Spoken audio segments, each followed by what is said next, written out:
The collapse is not the end. It's not the final word. It's not God abandoning his people or turning his back on a nation. Rather, it is his voice thundering through the noise, trying to get our attention. When God allows the collapse of systems, of empires, of institutions, and even of personal lives, it is not because he delights in destruction. No, it is because he is a God of mercy.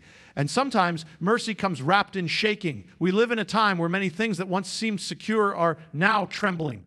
The economy, politics, morality, culture, all are unraveling, but none of this takes God by surprise. He sees the end from the beginning, and he has always used collapse as a way to call his people back. When things begin to fall apart, it's not always the enemy at work. Sometimes it's the hand of God removing the illusions of strength so that we are left with the truth. Without him, we can do nothing. The collapse is divine warning, not doom. It is heaven sounding an alarm. God allows what we trust in to fail, not to destroy us, but to bring us face to face with our need for him. The shaking is not because he is far away, but because he is drawing near. It's the roar of a father who loves too much to let us keep walking off the cliff of pride, sin, and self-reliance. Throughout history, we've seen this pattern. When people walk in rebellion, when nations turn their backs on God, when they exalt man over the maker, collapse follows. But always before the fall, God sends a warning. He raises up voices. He stirs hearts. He gives signs. He doesn't delight in judgment. He gives space to repent, to turn, to choose a different path. And even in the shaking, his mercy is present. When the foundations begin to crack, when the structures we built on sand start to sink, it's easy to panic. But this is not the time to fear. This is the time to listen. Because the collapse is not just a disruption, it's an invitation to realign our lives, to return to what matters most, to let go of what's temporary and cling to what's eternal. God shakes kingdoms, institutions, and even lives so that we would stop putting our hope in the things of this world. He never meant for us to trust in our own strength or in governments or money or reputation. When these things fail, we are forced to ask the deeper question, what is truly unshakable? And the answer is always the same, God himself. For some, this collapse may be happening on a personal level. A job lost, a relationship broken, a plan that fell apart, a future that no longer looks the way it once did. And in those moments, the natural response is to ask, why? But perhaps the better question is, what is God trying to show me? Because every collapse is a crossroad. It can either break you down or bring you closer. It can lead you into bitterness or birth something brand new. God allows the shaking to tear down what was never meant to last. He permits the collapse not as an act of cruelty, but as a rescue mission. Because if it weren't for the storm, some of us would have never turned around. If it weren't for the collapse, we'd still be chasing things that can never satisfy. If the ground hadn't given way beneath our feet, we might never have learned to stand on the rock. This is the heart of God to redeem even the collapse, to take what the enemy meant for evil and use it for good, to strip away what is hollow so he can rebuild what is holy. The shaking is painful, yes, but it is also purposeful. It's God preparing the way for something greater. He tears down so he can build up. He uproots so he can plant. Again, he breaks so he can heal. And so when we hear that the collapse has begun, we should not lose hope. We should not retreat in fear. Instead, we should search our hearts. We should return to the Lord, because when everything else is falling, he still stands. And those who build their lives on him will never be moved. The collapse is not the end, it's the beginning of something new, a chance to see clearly, a call to wake up, a doorway into deeper faith, deeper dependence, and deeper purpose. In his mercy, God has allowed the shaking. In his mercy, he calls us to return. And in his mercy, he will restore what is built on him. Long ago, there was a nation chosen by God, blessed beyond measure, set apart to be a light to the world. That nation was Israel. God delivered them, sustained them, and gave them laws that brought life and order. He led them through the wilderness, brought them into a land flowing with milk and honey, and established them as a mighty people. But over time, their hearts turned away. They forgot the one who had raised them up. They exchanged the truth of God for the lies of idols. And though they still claimed to be his, their actions betrayed their rebellion. The very blessings God gave them became the things they worshiped. And so judgment came not instantly, but gradually through warnings, prophetic voices, and signs that most ignored. This ancient pattern is not locked in the past. It repeats. Not because history is cyclical on its own, but because human nature does not change when it turns from God. And today we are seeing that same pattern unfold once again, not in Israel this time, but in our own generation, in our own nations, in our own lives. The parallels are undeniable. A nation blessed by God, raised up on his word, established with a divine purpose, now drifting further from him with each passing day. A culture that once revered the scriptures now ridicules them. What was once called evil is now celebrated, and what was once righteous is now condemned. In ancient Israel, they sacrificed their children on the altars of Baal and Molech. Today, the same spirit lives on not with stone idols, but with convenience, comfort, and self-will. Life is discarded in the name of choice. Holiness is mocked in the name of progress. And like Israel, we are watching the slow erosion of our spiritual and moral foundations. The warnings have been given. The signs are all around us. Yet the majority continue on unaware or unwilling to turn back. The fall of Israel didn't come without warning. Prophets cried out. Voices spoke truth even when it was unpopular, even when it cost them their lives. They pleaded with the people to repent, to return to God, to tear down their idols and rebuild the altars of the Lord. But the people were too comfortable, too self-assured, too busy with their own pleasures to listen. And so the protection lifted. Enemies came. The economy failed. The land was invaded. The temple, the very house of God, was destroyed. What was thought to be unshakable fell in a single generation. Can we not see the same warning signs today? We are walking a well-worn path, and history tells us where it leads. When a nation turns its back on God, judgment is not just a possibility, it is inevitable. The decline may be slow at first, like cracks forming in a once strong wall, but the collapse always comes. Not because God is cruel, but because he is just. He will not be mocked. A people cannot sow rebellion and expect to reap blessing. But even in the pattern of judgment, there is a thread of hope. Because in every generation, there has been a remnant, a group of people who refuse to bow, who refuse to conform, who refuse to forget. In the midst of darkness, they shine all the brighter, and God always responds to repentance. Even when judgment was near, God held it back when the people turned. He honored the tears of those who cried out. He remembered his promises, and he restored what was lost. The repetition of this ancient pattern is not just a warning, it is a call to return before it's too late, a call to stand when others fall, a call to lift our voices when silence feels safer. We cannot change the world by ourselves, but we can choose not to follow it into destruction. We can choose to be different, to be faithful, to live as people of the word in a world that has forgotten it. Now is the time to see with spiritual eyes, to recognize that the signs we are witnessing are not random, they are prophetic. They are the same steps that led to collapse before, now playing out once more. And the only answer, the only hope, is to return to the God who never changes, to rebuild what we've torn down, to restore what we've neglected, and to remember that though the pattern may repeat, repentance always has the power to break it. God is still calling. He is still patient. But the window is not endless. The time to act is now, before the fall becomes final, before the shaking becomes ruin, before what once was blessed becomes only a memory. The pattern is clear. The choice is ours. Will we follow the path of Israel into collapse, or will we be the generation that turns back and sees revival instead of ruin? When the world begins to shake, when systems collapse and the things we once trusted in begin to fall apart, it can feel as though everything is spinning out of control. But there is a truth that stands even in the midst of the shaking. God is not absent. In fact, he is present in the very tremors. The shaking is not without purpose. It is not chaos for chaos's sake. God allows what can be shaken to be shaken so that what cannot be shaken may remain. In every season of collapse, there is a refining taking place. The surface may be turbulent, but underneath, God is exposing the foundations. He is revealing what is real and what is not. He is removing what is false, shallow, and temporary so that what is eternal, true, and unshakable may rise to the surface. It's easy to build a life on things that seem strong from the outside, on success, image, comfort, or control. But when the storm comes, those things prove themselves to be fragile. They cannot hold us up. They were never meant to. There is something merciful about the shaking. God doesn't expose the weakness in our foundations to condemn us, but to give us the chance to rebuild. He brings down the idols not to leave us in ruin, but to free us from false hope. The collapse of the world's systems, economies, governments, cultural structures is a megaphone from heaven calling us to stop placing our confidence in what was never designed to last. Every shaking is a turning point, an invitation to step away from shadows and cling to the light. The truth is, many of us have built parts of our lives on sand. We've anchored our identity in things that change. We've rooted our peace in circumstances that can shift overnight. And when those things are shaken, when the ground beneath us starts to move, it is not a sign of abandonment.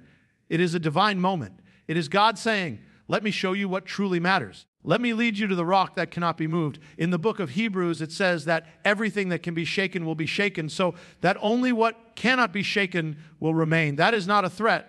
It is a promise, because it means that underneath the shaking, there is something solid. There is a kingdom that cannot be shaken, a truth that cannot be erased, a hope that cannot be destroyed, and that kingdom is not built with human hands.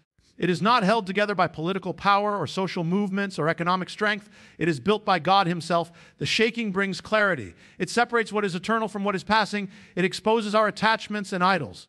It shows us where we have placed our trust, and it gives us the opportunity to shift that trust back to the one who never changes. When the world crumbles and fear begins to rise, we can either fall with it or we can fall into the arms of the one who holds all things together. It's in these seasons of collapse that faith is tested. But more than that, faith is refined. Faith that has never been tested is not faith at all. It's theory. It's only in the fire that we find out what we truly believe. It's only in the shaking that we discover what we've actually built our lives upon. And if we find that we've built on the wrong foundation, God gives us the grace to start again. Don't curse the shaking. Don't despise the collapse. God is using it to awaken his people, to purify his church, to strip away what doesn't belong and reveal what does. And what remains after the shaking, after the noise, after the dust settles, will be stronger, purer, and more beautiful than what stood before. What cannot be shaken is his love. What cannot be shaken is his word. What cannot be shaken is the promise of redemption. In the midst of global turmoil or personal loss, those who anchor themselves in him will not be moved. The shaking may come and everything around us may fall, but those who build their lives on the rock will stand. This is not a time to fear. This is a time to examine, to refine, to let go of what is passing and embrace what is eternal. Let God shake what needs to be shaken, and let what remains be pure, unshackable, and true. In the collapse, he is not tearing down to destroy. He is clearing the way for something greater, something eternal, something that will last forever. Sometimes the collapse isn't happening out there in the world. Sometimes it's happening inside of you. It's not the headlines or the nation that's shaking. It's your life, your plans, your heart. One moment everything felt steady, the path ahead was clear, and then without warning, the ground began to give way. What you thought was secure is no longer holding. A relationship ends. A dream dissolves. The job is gone. The health report changes everything. And suddenly, you're left asking questions that echo in the silence. Why did this happen? Where is God in all of this? What do I do now? In those moments, it's easy to believe the collapse is a sign of abandonment, that God has left, that the chaos around you is proof that he has turned his face away. But that is not the truth. In fact, it may be the exact opposite. Sometimes God allows a personal collapse not to punish you, but to save you, not to break you, but to bring you back to what's real. Because as painful as it is to lose something, it's far more tragic to lose your way and never realize it. There are moments when God steps in, not with comfort, but with a shaking. He allows the foundation you've built to crack, not out of anger, but out of deep, unfailing love, because he sees what we often cannot, that we've been trusting in something too small to carry us, something too fragile to last. And so he lets it fall. He lets it break. And in the breaking, we are brought to a place of truth, a place where there's no more pretending, a place where masks fall and pride melts and the heart finally opens again. That's the beauty hidden in collapse. It humbles us. It strips away our illusions. It quiets the noise of pride. And in the silence, we hear the whisper of God once more. We start to realize that maybe this breaking wasn't the end, but the beginning of a deeper dependence, the beginning of healing, the beginning of a return. When you're in the middle of the storm, it's hard to see anything clearly. But time and time again, God uses personal collapse to call his people closer. He used a famine to bring the prodigal son home. He used a prison cell to draw Joseph into purpose. He used a storm to show Peter that Jesus could still be trusted even when the waves rose high. And he can use your collapse to lead you to something better than you could have planned. It's in these moments that character is formed. That faith becomes more than words. That trust is no longer a theory, it's a lifeline. When everything else is stripped away, what remains is what matters most. And if we choose to lean into God, instead of running from him, we discover that he was never far. He was right there in the rubble, waiting for us to turn and see him again. There's a sacredness to brokenness when it's surrendered, a kind of holy ground that only those who've been through the fire understand. It's the place where tears become prayers, where weakness becomes strength, where surrender becomes victory. You may feel like you've lost everything, but sometimes losing everything is what it takes to find what truly matters. The collapse may have shattered your plans, but it did not shatter God's purpose. He still holds your future. He still writes your story. And the very things that seemed like ruin can become the foundation for something new, something unshakable, something eternal. But only if we allow the collapse to lead us back to him. So don't despise this season. Don't curse the shaking. Let it do its work. Let it cleanse. Let it purify. Let it bring you to the end of yourself so you can discover the beginning of something far greater. God is not finished with you. He has not walked away. He is in the ashes, in the silence, in the waiting. And what feels like the end may just be the place where your real journey begins. There's hope on the other side of collapse, not because circumstances will suddenly get better, but because you will come out of it different, deeper, stronger, more surrendered, and more aware of the one who never let go. Collapse is not defeat. It's not failure. It's a turning point. And for those who allow it, it becomes the birthplace of restoration. There is a remnant. In every generation, no matter how dark the world becomes, no matter how far society drifts from truth, there is always a people who refuse to bow to the idols of the age. They may not be loud. They may not be popular, but they are faithful. They remain when others walk away. They hold to the truth when the world embraces lies. They choose the narrow road when the wide road looks easier. And though their numbers may seem small, their influence is mighty because they are aligned with the heart of God. The story of redemption has always been carried by a remnant. When the majority turned from the ways of righteousness, it was the remnant who kept the flame of faith alive. When kings led nations into idolatry, it was the remnant who still bowed their knees to the true God. When the prophets were silenced and truth was cast into the streets, it was the remnant who whispered prayers behind closed doors, who wept for the sins of the people, who stood in the gap. And that same calling rests upon hearts today. In a time when truth is relative and conviction is mocked, there is still a people being set apart, not because they are better, but because they have said yes to something deeper. Their eyes are not fixed on what is seen, but on what is eternal. They are not impressed by popularity or swayed by opinion. They walk to a different rhythm, one that comes not from culture, but from heaven. The remnant doesn't wait for applause. They don't need a stage. They may never be noticed by men, but they are known by God, and what they carry is powerful because it comes from intimacy with Him. They have been in the secret place. They have walked through the fire and not been burned. They have wept in the night and still lifted their hands in worship. They have seen what others have missed because they chose to keep looking when others stopped seeking. This remnant carries the hope of revival. Not through shouting, but through surrender. Not through pride, but through purity. They are not driven by ambition, but by obedience. They don't seek to be relevant. They seek to be holy. And in their hidden lives, in their quiet faithfulness, in their steadfast refusal to bow to compromise, they are shaking the foundations of the earth. They may be overlooked by the world, but they are chosen by heaven. They are the watchmen on the walls, the intercessors in the night, the voices crying out in the wilderness. And though the world grows darker, they shine brighter because light is most powerful in the dark. They are not afraid of collapse because their hope is not built on the systems that are falling. Their confidence is not in governments or movements or trends. It is in the one who sits enthroned above it all.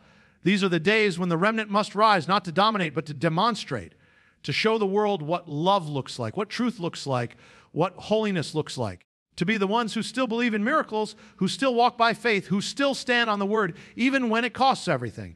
And it will cost something. The remnant has always paid a price.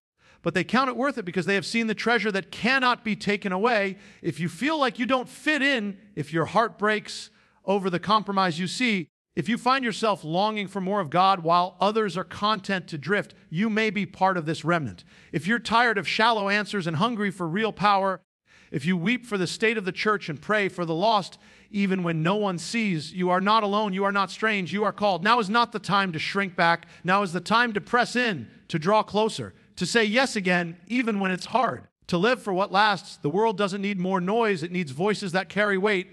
And the remnant, refined by fire and rooted in truth, are those voices. In every generation, God preserves a people for Himself, a people who will not bow, who will not bend, who will not break. And through them He moves. Through them He speaks. Through them He brings awakening. The remnant is rising not in pride, but in power, not in self, but in surrender. And they will carry the fire of God into places where the light has gone out. They are the hope hidden in the shadows, the living proof that even in the midst of collapse, God is not finished. When collapse comes, it is easy to see only what is lost, the broken systems, the shattered dreams, the fading hopes. But the story does not end there. Collapse is never the final chapter for those who believe. It is a doorway, a crucible, a divine invitation to rebuild what has been broken and to rise higher than before. Restoration is God's promise to those who turn back to Him with humble hearts, and it is a promise filled with hope, renewal, and unstoppable grace. In the wake of destruction, restoration begins in the heart. It starts when we acknowledge our need, admit our mistakes, and surrender our brokenness to the one who heals. This process is not instant, and it is not always easy. The rubble of collapse can feel overwhelming. But it is in this very rubble that God's work begins. He is a God of resurrection, a God who makes all things new. No matter how far we have fallen or how deep the destruction, his power to restore is greater than any devastation. Restoration is not simply about returning to what was. It is about stepping into something greater. Like a tree cut down but then sprouting fresh branches, or a city rebuilt stronger and more beautiful, restoration brings new life and new purpose. It is God's way of showing that he can take our failures and our losses and turn them into testimony, glory, and blessing. What once seemed lost forever can become a fountain of hope for others who are still in the midst of their own storms. Sometimes the path to restoration requires patience. It calls for faith to trust God even when we cannot see the full picture. It asks us to hold on when everything inside us wants to give up. But those who persevere discover that God's timing is perfect. He restores not only what was lost, but also what was broken beyond repair. He mends the heart that was shattered. He renews the spirit that was crushed. He rebuilds the foundation on rock, not sand. Restoration also involves forgiveness, both receiving it and extending it. Often, collapse comes with wounds caused by others or ourselves. Resentment, bitterness, and regret can keep us trapped in the ruins. But God's restoration flows through the power of forgiveness.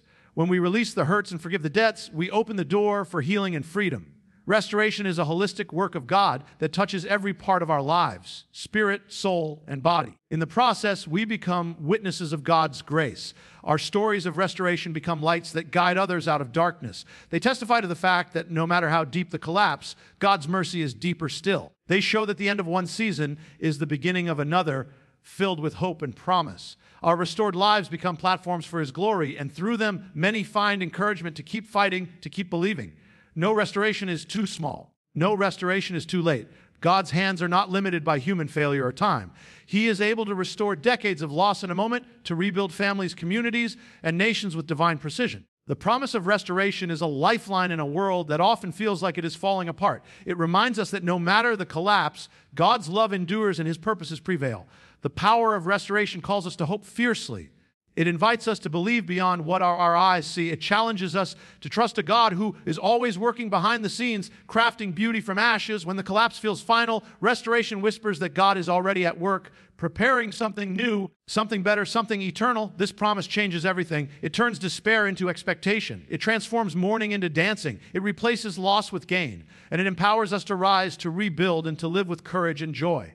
So, if you find yourself in the middle of collapse, remember this: you are not without hope. Restoration is coming. The God who shook the foundations also promises to set them right. Your story is not over.